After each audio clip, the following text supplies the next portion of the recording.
안녕하십니까, 미스터 띠띠빵빵 인사드립니다. 오늘의 영상은 리스와 렌트에 관한 이야기입니다. 상당히 광범위해서 어디서부터 이야기를 해야 될지 잘 모르겠는데요. 우선 차를 파는 카마스터 입장에서, 그리고 자동차를 리스로 구입할까 아니면 렌트로 할까, 그리고 일반 할부로 할까 고민하는 소비자의 입장에서 이야기를 해볼까 합니다. 먼저 리스는 크게 운용 리스와 금융 리스로 구분한다는 것은 여러분들도 익히 알고 있는 사실이죠. 특별한 경우를 제외하고는 대부분 운용 리스라고 보시면 되겠습니다. 첫째, 리스는 여신 전문 금융업법에서 시설 대여로 정의를 합니다. 리스 이용자가 원하는 자동차를 선택하면 리스 제공자, 그러니까 리스 회사가 그 자동차를 구매해서 리스 이용자에게 임대하는 방식이고요. 둘째, 렌트는 렌트 회사가 자동차를 선택하고 구매하면 소비자는 렌트 계약을 통해 자동차를 임차하는 방식입니다. 따라서 리스와 렌트는 개념상 약간의 차이는 있지만 임대라는 개념에서는 동일합니다. 운용 리스는 자동차를 임차한 것이고, 금융 리스는 자동차를 구입할 자금을 차입한 것이죠. 즉 대출이나 마찬가지죠. 금융 리스가 일반 자동차 할부와 유사하다고 보는 것이 바로 여기에 근거한 것이죠. 리스는 형식이 아니라 그 실질이 단순히 자산을 빌려 사용한다고 보면 운용 리스고, 또 내가 또는 기업이 실질적으로 자산을 취득한 것과 동일하다고 보면 금융 리스로 분류된다는 것이죠. 운용 리스와 금융 리스가 재무제표에 미치는 영향은 상당히 다릅니다. 일단 금융 리스로 분류가 되면 향후 지급할 리스료 총액이 부채로 인식되기 때문에 재무구조가 취약하게 보일 수가 있습니다.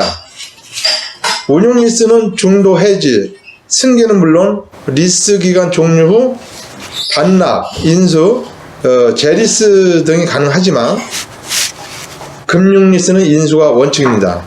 물론 금융 리스의 경우 해지 불능 조건이 관건이겠죠. 적용 법규도 운용 리스인 경우 민법의 임대차 규정을 적용받지만, 금융 리스는 상법의 금융 리스업 규정을 적용받습니다.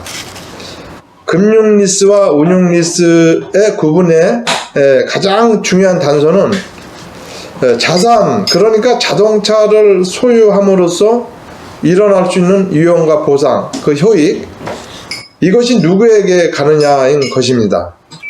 금융 리스는 자산의 유지, 보수, 관리의 책임이 리스 이용자에게 있는데요. 그러니까 자동차가 고장나서 AS 처리라든가 이런 그 하자 담보 책임이 리스 이용자에게 있다는 것입니다.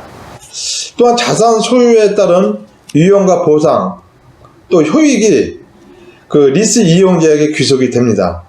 왜냐하면 금융 리스는 임대차가 아니라 형식상 소유권은 리스사에 있지만 그 실질은 자차를 구입하는 것과 동일하다고 보기 때문이죠. 예를 들어서 2018년 그 BMW 화재 사건이라든가, 또 2016년 폭스바겐의 배출가스 조작 사건 등으로 인해서 중고차 가격이 폭락이 됐죠. 또 그 비인기 차종의 조기 단산으로 인한 그 불이익, 대표적으로 H사의 아슬란이라든가 또 그 맥스크루즈 등을 들 수 있겠죠. 여러분, 이거 이해하는 게 대단히 중요합니다. 약정기간도 운용 리스는 비교적 단기이고 금융 리스는 장기입니다. 여기서 장기와 단기의 구분은 금융 리스의 5가지 분류 조건 중에서 리스 기간이 리스 자산의 경제적 내용 연수의 상당 부분을 차지하는 경우인데요. 여기서 상당 부분은 기업회계 기준상으로는 약 75%를 잡습니다. 과거 그 국제회계 기준 적용 이전에, 그러니까 2011년 이전에 일반 기업회계 기준은 내용 연수를 최장 5년으로 규정하였는데요. 이 5년, 그러니까 60개월의 75%를 기준으로 계산하면 45개월 이상이면 금융리스로, 또 당연히 운용리스는 44개월이 되겠죠. 예전에 44개월이 있었다는 사실 여러분들도 기억하실 겁니다. 2011년 이후 국제회계 기준이 적용되면서 자동차의 운행 연수를 7년에서 8년까지 연장을 하였는데, 여기에 75%를 적용하면 6년 이상은 금융 리스이고, 당연히 최장 운용 리스 기간은 5년이 되겠죠. 운용 리스는 잔존 가치와 또 보증금의 개념이 있는데요. 보통 잔가는 최고 40%까지가 일반적이죠. 40에서 50%까지 고잔가 상품도 종종 볼 수가 있습니다. 사실 잔존 가치는 중고차 시장에서의 그 선호도와 판매량에 따라 정해지고, 따라서 리스 약정 기간과 이율과도 밀접한 관계가 있습니다.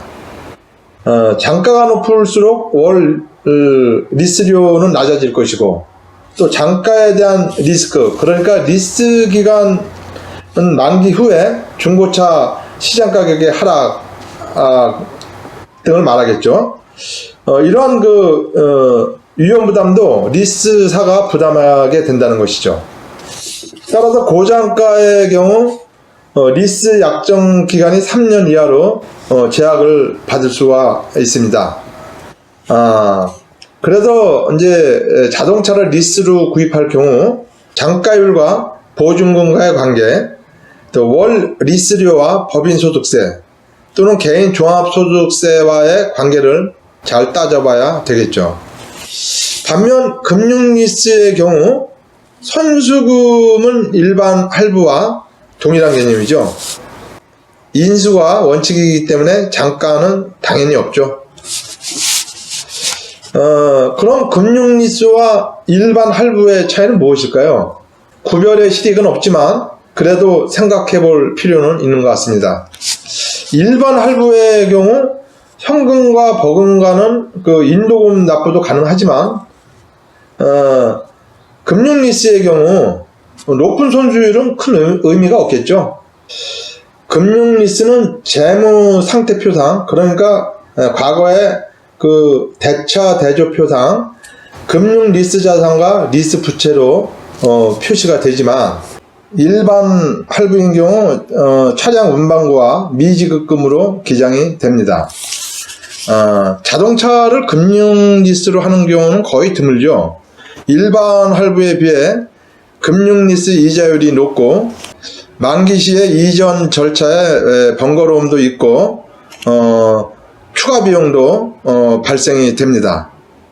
반면 일반 할부의 경우에는 대체로 신차금리가 저렴하고 본인 명의의 계약과 더불어 또 본인 명의로 바로 등록이 되죠. 금융리스로 분류되는 5가지 조건 중에 하나인 범용성이 없는 자산, 다시 말해서 전용이 불가하고 또 특정 기업이라든가 특정 목적에만 사용이 한정되어 있는 자산은 금융리스로 분류가 되죠. 일반적이고 보편 타당한 그리고 호환성이 있는 자산이 임대 상품으로서 적합한 운용리스라고 보는 것이죠. 요즘 리스 회사나 자동차 렌트 전문업체에서도 미리 자동차를 선출고해서 등록해 놓은 경우가 많죠. 임대가 잘 되고 또 회전율이 좋은 그런 범용성 있는 자동차를 선호하겠죠. 자동차를 구매하는 가장 그 최선의 방법은 현금 구매가 가장 경제적이겠죠. 그리고 무엇이 가장 유리한 방법인지 뭐 단정 지을 수는 없어도 각 개인과 또 개별 기업의 특성에 맞는 유형을 잘 선택해서 장기 렌트와 일반 할부 그리고 리스를 비용 측면에서 종합적으로 비교 분석해 본다면 모험적인 해법을 찾을 수 있을 것입니다. 리스 렌트 산업이 도약하기 시작할 무렵, 그러니까 대략 2010년대 초반에는 할부와 리스 또 렌트의 개념과 그 영역이 뚜렷했는데 지금에 와서는 경계가 허물어지고 또 개념도 모호해져서 소비자의 선택에 있어서 혼란이 야기되기도 하죠. 하지만 각 개인별로 또 각 개별 기업별로 적용되는 경우의 수는 다양하죠. 옛말에 외상이면 사돈집 소도 잡아먹는다는 속담이 있습니다. 지금의 상황을 적나라하게 표현한다고 해도 과언이 아니죠. 지금은 신용만 좋으면 그 선수금이라든가 보증금이 없어도 할부가 가능하고요. 약정 기간도 할부 기간은 6개월에서 72개월까지 또 더 길게는 120개월까지 가능하고요. 리스 렌트의 경우에는 또 24개월에서 60개월까지 가능하죠. 또한 리스 렌트와 마찬가지로 할부 구매 시에도 등록비라든가 자동차 보험 등 부대 비용을 포함해서 전액 할부도 가능하죠. 제가 1991년도 H사에 입사해서 자동차를 판매할 당시만 해도 자체 할부 기간은 6개월에서 최장 36개월까지만 가능했고요. 선수율은 최소 15%에서 30% 이상, 할부금리도 18%대의 고금리 시대였고요. 보증인 입보와 근저당 설정이 필수였던 시절이었죠. 이러한 사실만 보더라도 그동안 많은 변화와 진전이 있었음을 알 수가 있습니다.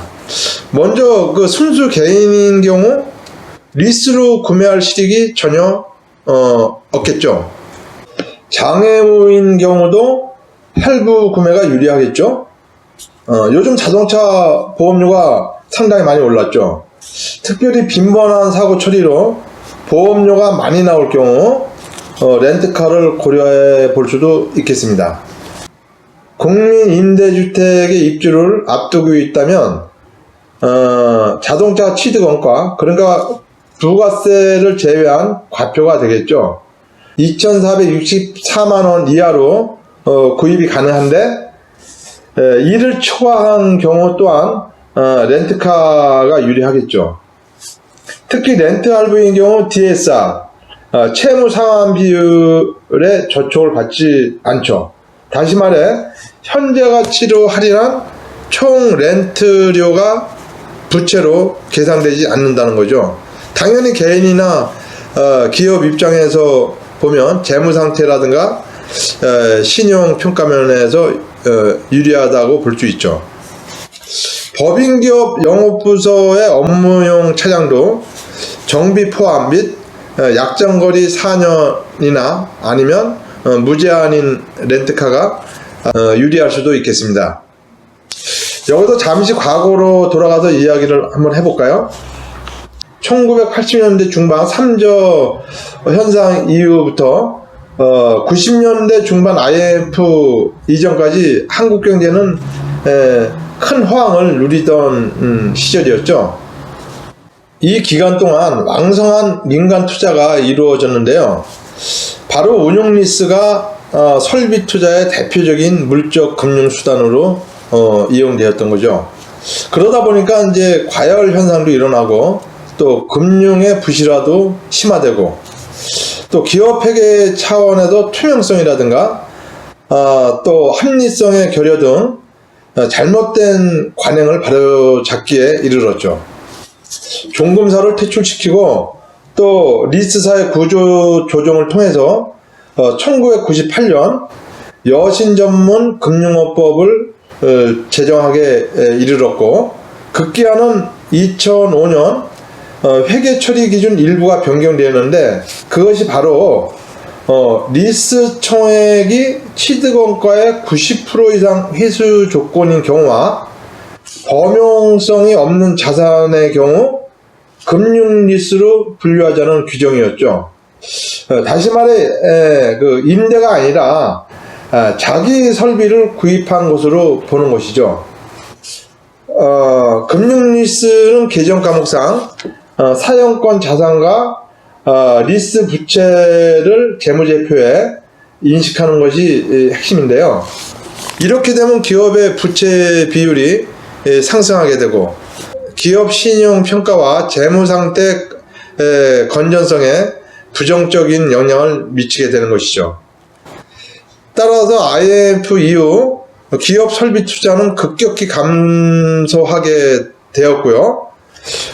이러한 그 시장을 대체할 만한 그 출구점이 바로 자동차 리스였던 겁니다.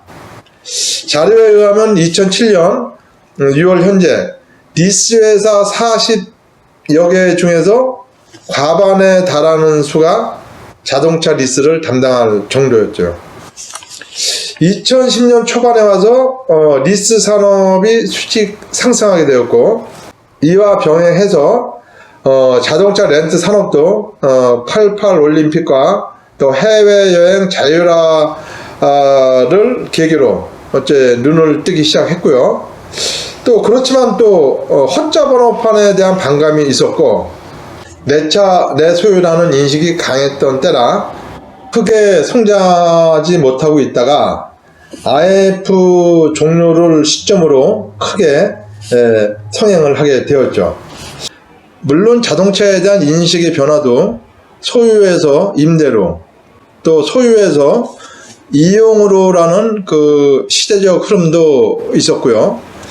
2010년 초반 이후에 소유에서 공유로, 또 소유에서 체험으로, 또 최근에는 구독의 개념으로까지 발전하고 있죠.